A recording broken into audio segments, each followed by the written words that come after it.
Okay, so here's something a little bit different. A while back, just before Christmas, I was playing World of Warcraft and watching The Desolation of Smaug on Netflix. And I had nothing to worry about the next day, the upcoming day, so I decided why not just have a little bit of a binge here, just play the game and watch the film all night long. And although I didn't manage to do it all night long, I did play the game and watch the film late into the night, and eventually I could not watch any longer, and so I went to sleep. And when I slept, I began to dream. And this was very, very strange for me because for a very long time I have not dreamt. I had not dreamt at all. I think I stopped dreaming when I was 10, and back then I was always dreaming about being chased by a giant T-Rex. Funnily enough, I really liked dinosaurs back then, but it seemed as if I also feared them. So when I started to dream, I was all too aware that this was a dream because it was such a strange thing to happen to me. I hadn't dreamed in such a long time. And in this dream, I was in the Hobbit world, the Middle-earth world, but I was my World of Warcraft character, so I was a mage. I'd been playing as a mage at the time, an alt actually. And so I was standing before Smaug, the dragon. I had entered the mountain. And I saw him and I feared him, that kind of primal fear that I once felt when I saw the T-Rex in my old dream. And at first I started to run, but then I began to realise, wait a second, this is my dream, knowing it's my dream at this point. And then I was able to actually control what was happening, so instead of running away, I turned around, I looked Smaug in the eyes, and I said, you know what, you big dragon, I'm not going to run away anymore, I'm going to fight back. And so, as I had been playing a mage in World of Warcraft, I shot my hand forward, and from my palm of my hand came a frostbolt. And as Smaug shot his fire breath at me, the ice that I'd fired at him froze his breath and continued to encompass the entirety of Smaug's body. Now, rather than killing the dragon, it actually somehow mind-controlled him, so now Smaug was on my side, and instead of breathing fire, he now began to breathe frost, so he was like a frost dragon instead of a fire dragon, I guess. And so he was on my side. And for some reason, because it was my dream and things weren't entirely in order, we walked outside of the mountain, and instead of the wasteland that's shown in the films, we walked straight into the Shire. And it was very strange because this dragon that I had under my control, I was in constant fear that it would tread on the Shire and break things to pieces, even though it was my dragon, because it was following me, and I had to try and navigate it around the different houses. And I walked it around it, and it was almost like getting a giant bear through a nursery. It could jump and rip them apart at any point, and it was very terrifying. And I'm sure that that was somehow representing some kind of thing about my subconscious, because I'm a very careful person, and I'm sure that linked in somehow. But then one of the hobbits came out of his home with a knife, bizarrely, and then he said, "We will fight you, you monstrous dragon," and I said, "No, don't do it." But they all started stabbing the dragon in the shins, and then although I pleaded with the dragon, it naturally defended its own honour and destroyed the attacking hobbits. So I decided that in order to save the rest of the hobbits from this dragon, I would execute Smaug, and so I do it by shoving this ice sword through his head. If you've ever played as Sub-Zero Mortal Kombat, that kind of thing happened in a dream. So I kill Smaug, and then there's all these hobbits running around, and they are actually scared of me, but they listen to me anyway. And they think, "Please do not kill us, you mighty god," which is awesome, being called a god by a bunch of hobbits. And I said, "I shall not kill you, hobbits, but you must follow me into battle." They agreed to it, but the weird thing was, although I had asked them to do that, I had no battle to take. I had no reason to take them into battle. I just said it in my dream because I thought it sounded cool.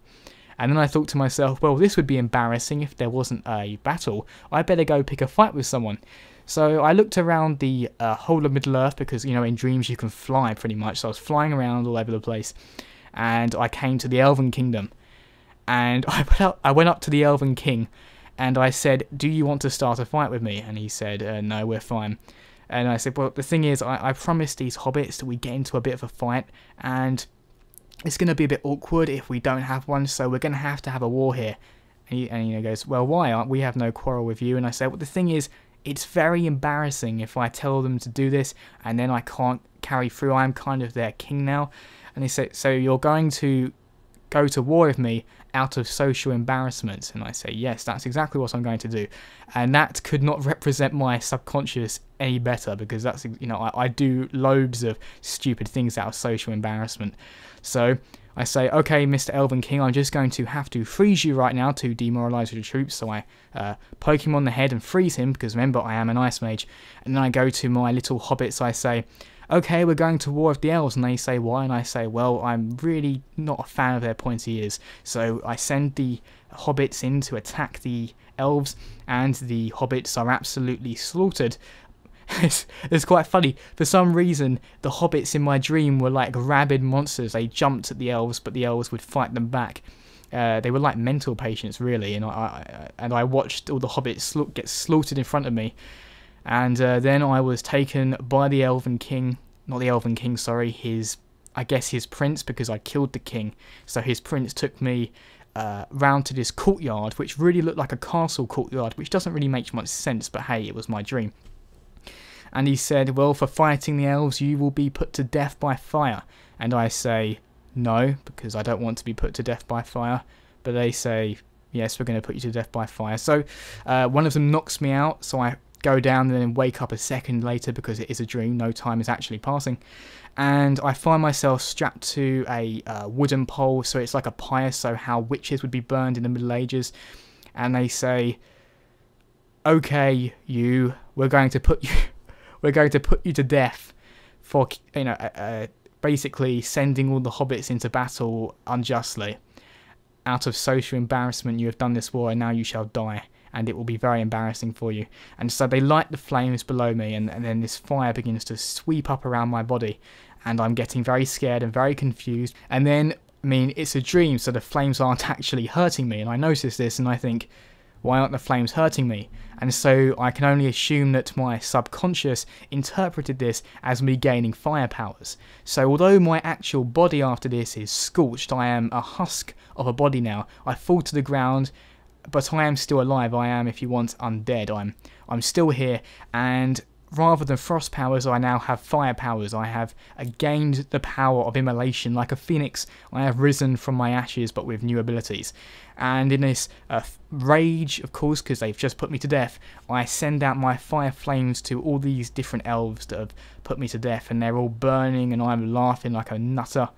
But then, amongst the crowd, I notice someone who I care deeply about in real life. I won't mention who, but this person is burning alive, and I quickly push past the crowd. I'm freaking out because I've accidentally burned a loved one, and I come up to them and I try to save them with my frost powers, because everyone knows that if you're a frost mage, you can also use water. That's just how it goes. So I'm trying to put them out with my water, but I just can't. I can't go back to being a frost mage. I'm a fire mage now, and I'm trying to save them, but all I actually end up doing is burning them further and further until I eventually cause them to explode, which is a very traumatic moment for me because, well, my loved one just exploded. That's not a good thing. And this knocks me out a bit, and this causes a sort of transition in the dream, so you're flipped into a completely different area. And then I fall into literally World of Warcraft. So I'm not just my World of Warcraft character, I am now in the world of Warcraft. And of all places, I'm in Goldshire. And Goldshire on certain servers is known for certain things, and I went into the Goldshire Inn and I saw unspeakable things. So unspeakable that I'm not going to actually go into too much detail, but you might know what I'm referring to if you know about the Goldshire Inn. But let's just say it wasn't pretty. Well, I guess if you're a certain kind of person, it was pretty, but not for me. So in my revulsion, I burned down the Goldshire Inn, and it's all on fire and it's burning. But then from the inside of the inn, I can hear my dog yapping, like he's crying, because he's my actual real life dog is in the stream, and he's for some reason in Goldshire Inn. And so I'm pushing through there, I'm pushing past all the freaks, and I run upstairs, and up there is my dog, and he's surrounded by flames. And this part of the dream almost goes into slow motion, so I'm looking at my dog, he's in peril obviously, and I need a way to save him. And I'm freaking out, and I'm actually becoming really traumatized by this point. I could almost feel tears in my actual eyes beginning to form, and it was getting very, very frightening. And you know, it's so strange. But then it clicked into my head again that this is in fact a dream. I have full control over this scenario, and this was quite beautiful because then I managed to I guess my hands, I just kind of swept them out majestically, so I fire them out, and then, if you want, the entire world, apart from me and my dog, dematerializes, it all melts away, but we are unharmed, and we are in my local woods, which is where I take my dog, and that's where it ended. It was quite a beautiful dream, and also extremely bizarre. And I thought I'd share it just because I don't have dreams very often, and I actually want to make a record of this just because it was so strange. And also, if you're the kind of person who doesn't normally have dreams, or maybe you do regularly have dreams, but they're very interesting dreams, do feel free to share them with me. As always, people, thanks very much for watching, and see you next time.